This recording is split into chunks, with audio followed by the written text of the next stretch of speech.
Como Sim. as pessoas que querem, que precisam, que desejam, podem encontrar um diretor espiritual? Muito bem.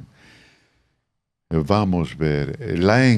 Actualmente en Vitoria estamos 4 padres religiosos a Recoletos, né? Padre párroco Mário, o José Carlos, o Sérgio e eu.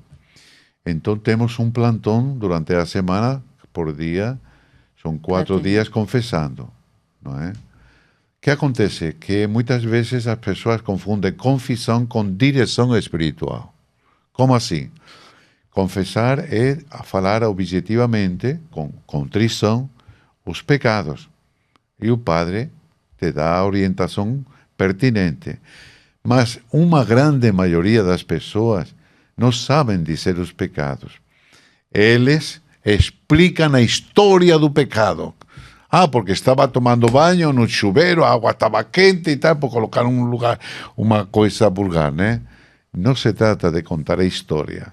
Se o filho pródigo tivesse contado a história, estaria falando até hoje de todos os pecados, né? Então, aí se vê a necessidade da direção espiritual. Você tem problema, você tem uma experiência difícil de superar, você gostaria de avançar no campo espiritual, porque confessar os pecados faz parte dessa caminhada. Mas para isso você tem que ter um cultivo espiritual.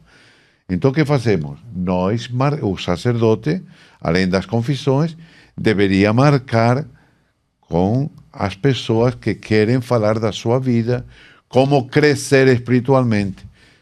Direção espiritual é o crescimento espiritual.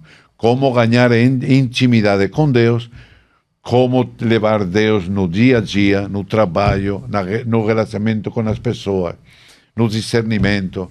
Então, é buscar, Deus te dá a sabedoria para ter confiança com um padre ou acreditar que aquele padre digamos assim, capaz de orientar-te espiritualmente. Mas, e é diferente de ser uma terapia, né? Que às vezes a pessoa confunde, direção espiritual com terapia. Aí fica contando histórias como o senhor está falando aí ao longo, ao invés de ser uma coisa...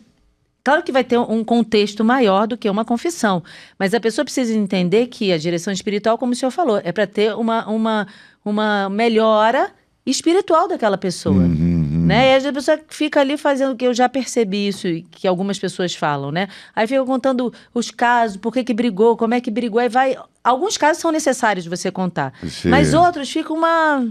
Sim, vamos ver, sim, o que você diz, Kênia, é verdade, mas tem outros elementos, como assim?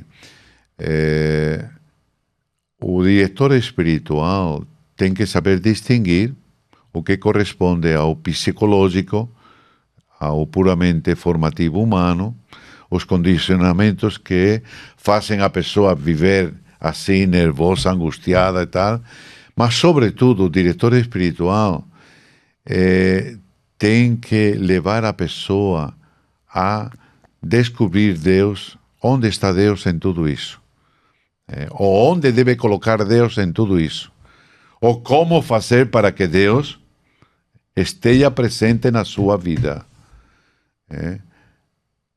Como alimentar o cultivo, ou seja, a direção espiritual. Mas isso é bem fácil. Quer dizer, temos um corpo. O corpo cuidamos, vamos ao médico, procuramos ter a saúde, alimentar-nos o melhor. Temos uma mente, procuramos cultivá-la. Desde criancinha vamos na escola, nunca deixamos de ler, de estudar, de resolver problemas, de enfrentar desafios. Cultivar, exercício, não? Temos um coração, nunca deixamos de exercitar o coração, com as pessoas que nos amam e que amamos, relacionamentos, encontros, etc.